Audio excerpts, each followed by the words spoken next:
Resume in public session, and we're going to item number 1 on the agenda, engagement with the chairperson designate of the National Council for Special Education. So the purpose of this part of the meeting is to have engagement with Mr Joe Hayes in advance of his appointment as chairman of the National Council for Special Education. And this is an opportunity for us as members to discuss with Mr Hayes his vision and priorities and indeed experience that I see in the short to medium term and any challenges facing the Institute. So on behalf of the committee, I'm very happy to welcome you, Mr Hayes. The format of the meeting is that I will invite you to make a brief opening statement of about 3 minutes, which will be followed by engagement with members of the committee. Before we begin, I wish to draw your attention to the fact that by virtue of Section 17(2)(l) of the Defamation Act 2009, witnesses are protected by absolute privilege in respect of your evidence to this committee. However, if you are directed by myself as chair to cease giving evidence in relation to a particular matter and you continue to do so, you are entitled thereafter only to a qualified privilege in respect of your evidence. You are directed that only evidence connected with the subject matter of these proceedings is to be given, and you are asked to respect the parliamentary practice to the effect that, where possible, you should not criticise nor make charges against any person, persons or entity by name in such a way as to make him or her identifiable. I also wish to advise you that any opening statements that you make to this committee will be published on the committee website after the meeting. And can I advise members of the long-standing parliamentary practice to the effect that they should not comment on, criticise or make charges against a person outside the House or any official, either by name or in such a way as to make him or her identifiable. And now I'd like to call on you, Mr Hayes, please, to make your opening statement. You have 3 minutes. Okay. Thank you, Chairperson. Members, good afternoon. I thought it might be helpful if I said a few maybe personal words about how I ended up being nominated for this position. I'm from Thurles in County Tipperary, and I retired from the Department of Foreign Affairs in 2014, having served in the Irish Foreign Service for over 40 years. I'm married to Deirdre, and we have 4 adult children, the youngest of whom, Ivan Kate, has a range of special needs and is intellectually disabled as a consequence of a profound illness shortly after she was born. During my time in Foreign Affairs, I served in a wide variety of overseas assignments, and our children came with us on all of my postings. I was ambassador to China, to the Czech Republic, to Denmark, and most recently to Singapore. I also covered a variety of what we describe as secondary accreditations, including the Philippines, Indonesia, Brunei, Timor-Leste, Ukraine and Iceland. I also served in Irish embassies in Moscow, London and Bonn, and for a brief period was based in Armagh as the Joint Secretary of what's known as the North-South Ministerial Council. Ivan Kate was born in 1989, shortly before I was dispatched to our embassy in London. As the extent of her impairment became clear, the issue for us as a family was whether we could provide for her the necessary support and care, and whether I could, at the same time, manage an assignment which, back then, required full-time, hands-on commitment. There was never any doubt in our minds, and Ivan came with us to London.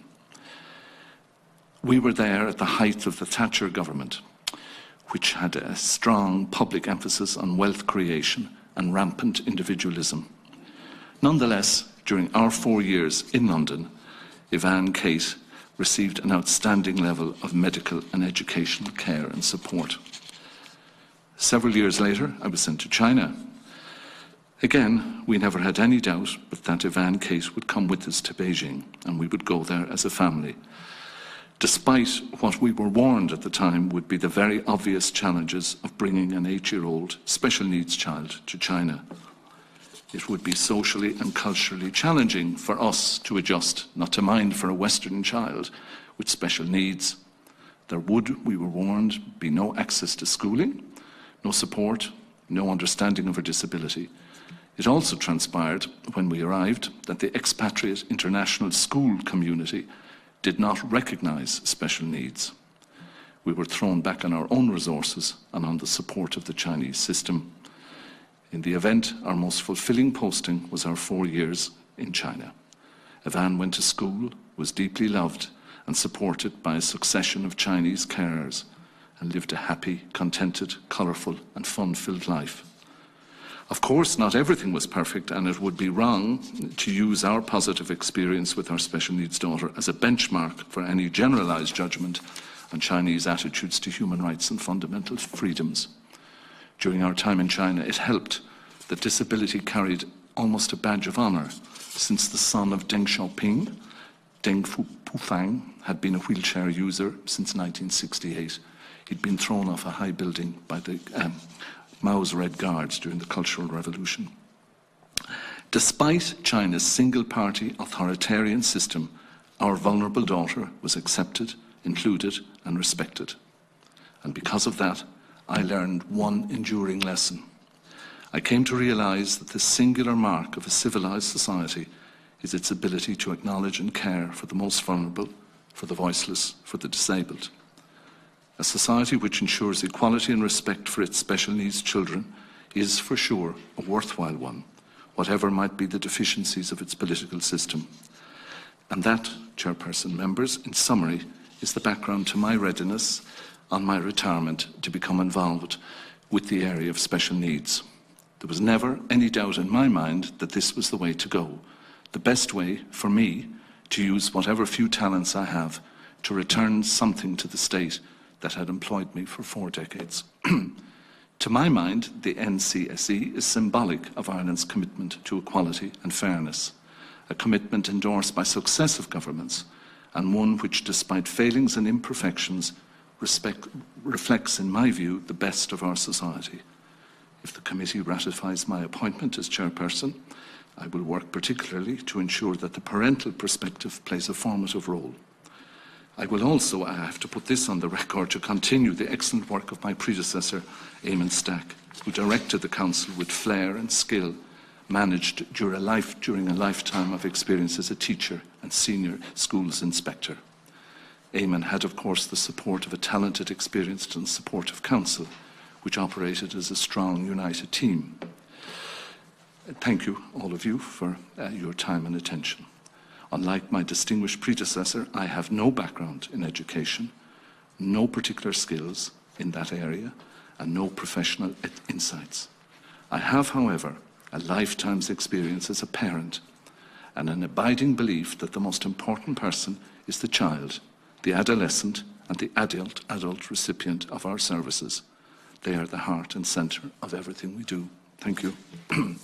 Thank you, Mr. Hayes. And can I say you're absolutely an inspired choice, and I've no doubt that your priority of putting the parental approach and the family approach is going to be absolutely key. And the many diplomatic skills that you have will certainly, I'm sure, be put to task. I'm very familiar with Dunchain House that you're speaking about, that Evan Kate is there, and they do absolutely wonderful work. I'm going to ask the members if they have any questions that they would like to put to Mr. Hayes. Thomas? Hi, you're very welcome to the committee, and I certainly endorse everything my colleague has just said in terms of our endorsement of your nomination to this role. Not that it's technically required, but I'd say somebody who came in and gave a bad account of themselves here would probably be on a road to failure, I'd say. So look, I think while we don't have official status to accept or reject your nomination, I think you make a very good case here, and certainly fulfil all of the requirements. And it is very welcome to have that personal experience. And I would like to place on record my thanks to Eamon Stack. In my few interactions with him, I don't think I've ever seen the chairman of a board of any organisation that would have a handle on the level of detail that he had on the various issues within the NCSE, and certainly he would have come to meet our party leader on occasion, myself, to discuss major changes that were happening at the NCSE. And I have to say, notwithstanding the fact that he obviously had a background in education, it was very impressive to see a chair do that and get involved with the executives of the organisation. I thought that was very, very useful. very helpful. I would say in terms of, you know, and I've no doubt that you recognise this, but there are lots of parents who have negative experiences who dealing with the state. One thing I would say that I would strongly urge you to put on your agenda for the NCSE, in general actually I have very strong praise for the NCSE and my interactions with them are extremely positive.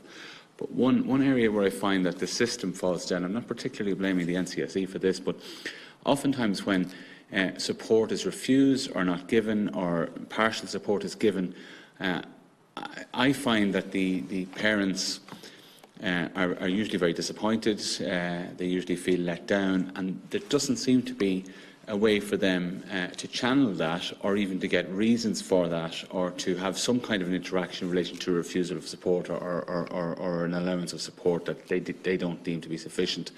That oftentimes the communication on the ground is not fantastic in those circumstances. And I would certainly urge you maybe just to consider that. But again, as I say, I generally have nothing but praise for the NCSE.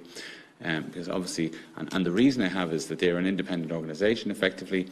But this is a word of caution for you as well, because of course you would have come from officialdom, you were the officials, and I think now that you're going to have to, you're on the other side of the fence really now as chairman of a state board, so you're going to have to battle with some of those officials maybe that you know personally or whatever, and I strongly urge you to do that, and I know that you will, but I think that will give you a different perspective in terms of your fight for resources and your fight to implement some of the ideas that have been put forward by the NCSE. One that I have highlighted is the need for nursing supports for complex medical needs, and the NCSE has highlighted that. I've highlighted it following on from that, but nothing has happened, and I think it's important that there would be a battle with officialdom to make sure that that does happen.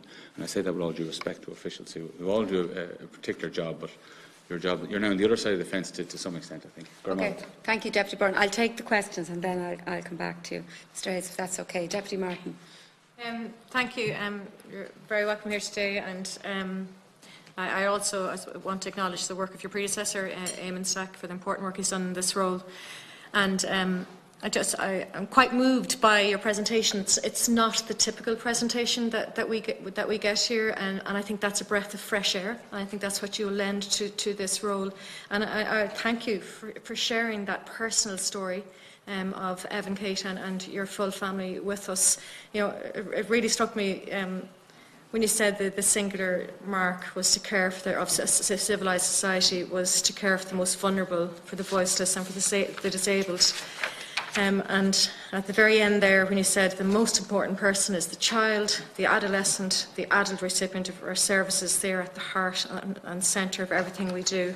And once that's at the heart and centre, I don't think the NCSE can go wrong with you at the helm there. And thanks as well for your invitation to the research conference. I'm sure if we are free, there will be committee members at that. I suppose just a question: if there were, what are in your opinion, the biggest challenges facing special needs education, and how do you think they should be addressed? Thank you, Deputy Martin. Deputy O'Sullivan. Sorry, can I just give my apologies? I was speaking yes, of course. 4 o'clock, so my apologies that I can't stay. Yeah, absolutely, Senator. Could I just join in the welcome and to apologise for not being here at the very beginning, and just, as I say, to thank you for your presentation and to welcome you to the role. I would also pay tribute to Eamon Stack. I know I'm going back a long way, actually. He was principal of the school my son went to at one stage, so, and he has obviously very wide experience educationally. But he clearly you're coming from a different perspective, and as others have said, I think that's a very good thing, because we do need that perspective, and you know, the importance of the child is central to all of this. I would also pay tribute to the work of the National Council, because I think it's done very good work, you know, under sometimes difficult circumstances, because resources are limited and maybe have been more limited in the past, but are still limited, and there is a constant need coming to the Council. There's a variation in, you know, what's appropriate to certain children, whether that be integration in mainstream with supports, whether it be special classrooms, particularly in the case of children on the autism spectrum, and special schools. So all of those, depending on the needs of the child, need to be provided. And there's a constant growing demand. So I suppose my first question would be, I'm sure that will be a challenge for you as chairperson in terms of you would want to do everything possible, and so would we all. But, there will always be a certain limit on resources. So I suppose just to get a view on that. And also, just to say, I suppose, as a committee, we would like to continue to have an ongoing conversation with yourself and with the Council. So, to ask if either now or at any stage in the future, if there are particular areas that we should examine as a committee, if there were any areas that you think that it would be useful, because obviously we can call in people to make presentations, and we can write reports and so on. So we would certainly be interested as a committee, I think, in continuing to engage with you and with the Council on this very important area. Thank you. Thank you, Deputy O'Sullivan. And on that note, I think, Mr Hayes, you could see us as welcome and willing partners in terms of trying to provide the best possible education and holistic experience for our children, young people and indeed adults with special needs. And in terms of the conference that you refer to in your correspondence, certainly I think if at all possible we would be happy to attend, but regardless of whether we can or not, I think it would be useful possibly after the research conference to have some engagement with you in terms of the themes that have come up from that conference, because the whole area of special needs and intellectual disability is something that we as a committee have focused on quite a bit. And no later than last Thursday, in fact, one of our reports in relation to children with special needs and children that are in disadvantaged areas, we had the opportunity to debate with the Minister in the House. So certainly you're pushing an open door in terms of anything that we can do to help you on your journey. The Deputy Martin and Deputy O'Sullivan asked you about the challenges that you see. I'd also like to ask you about the priorities that you would set for the first 18 months and what vision you would have. And just in terms of the Epson Act, obviously the remit of the Council will be significantly extended as that is commenced, and while certain sections have been commenced, the implementation of key sections which confer statutory rights to assessment, educational plans and appeal processes has been deferred due to current economic circumstances. But I know that the Council will be committed to working towards achieving the ambitions of the Act. But are there any particular provisions of the Act that you would like to see commenced as a priority? So on that, I'm going to hand back to you. Thank you, Chairperson. I maybe briefly, I'll go. I wanted to thank Deputy Byrne. You absolutely put your finger on something that, when I became a reluctant volunteer for this role, it did strike me that after 40 years as a civil servant, I now would find myself perhaps in a position where I would be, as it were, on the other side of the line. And I think, it's one of the advantages of, as I approach my 70th birthday, you get less bound by the frontiers of bureaucracy and more capable of saying what comes to mind. I don't think it will be a problem for me, but I think it's a very valid point that you raise, and thank you indeed for raising it. Then, Deputy Martin, you asked me what the challenges would be, and I suppose I thought of two things, and it applies to the interventions by everyone. It would be to keep the current level of funding and resources. I often find with issues like government spending and special needs, we're rarely in the front seat when those debates take place. Funding for special needs isn't something that jumps forward. And it can easily, when a recession comes, it can easily be, I think, the area that's sacrificed. As against that, I'm very struck by the fact that the total education budget, almost a fifth of it, is spent is allocated to special education. A very significant 1.68 billion. That's an enormous amount of money. I think the challenge, though, will be both to retain that level of funding, but also to ensure that it's spent in a way that's meaningful. You know, it's not just about resources, it's about how you use them. And that's what I like about the NCSE. You know, you hear them. This is an organisation with a lot of independence. You know, I worried initially, I thought it's so close to, it's part of the Department of Education, thought I. So all we will be doing is bolstering conventional wisdom. The NCSE doesn't do that, to its great credit. It has an independent research arm that's well worth listening to and is among one of the best in the world, in my view. I think it's important to keep the resources, to use them properly. And one thing, for example, that I feel strongly about is the fact that there be places, special classes, not in all schools, but where children live locally. And it's going to be interesting, and this is maybe something I really, it's maybe slightly radical, but I think the new Admissions to School Act will present some interesting scenarios where all schools are faced with the reality of admitting and caring for special needs children, and not, as it were, passing the buck so easily to other schools. So that's one area. I think I will be, I hesitate to say, because I'm so new to the thing, but there are some hot potatoes ahead of us, and they're going to be interesting to handle, to deal with. But under my watch, and I'm sure with the NCSE, that's why I'm happy to be with them, they take inclusion and equality seriously, believe me.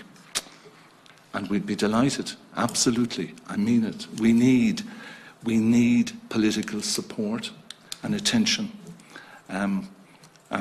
For sure, you know, come and visit us, come to our research, give us support. We need it. Thank you. Thank you.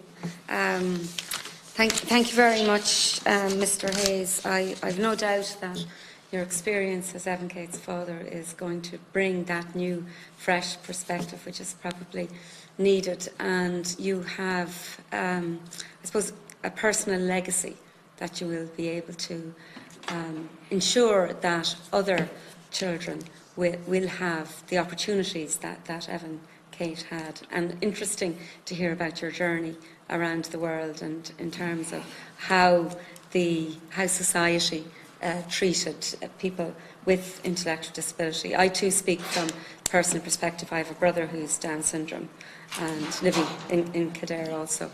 So that always informs myself in terms of the issues that are presented in front of us. We will, as a committee, notify the Minister that we have had an engagement with you and wholeheartedly recommend you for the position. And I want to thank, on behalf of the committee, you for coming before us today, Mr. Hayes, and for your engagement in relation to this very important topic that genuinely engages us quite a bit during our work programme. Can I ask that maybe when the next annual report is published for the NCSE, that you might highlight some particular issues in that report that you would like to see us engage as a committee, and send that on to us, and we'd be more than happy to oblige with that. So we certainly wish you well in the task ahead, and we've no doubt about your commitment and dedication to it. And we will now go into private session to deal with housekeeping matters.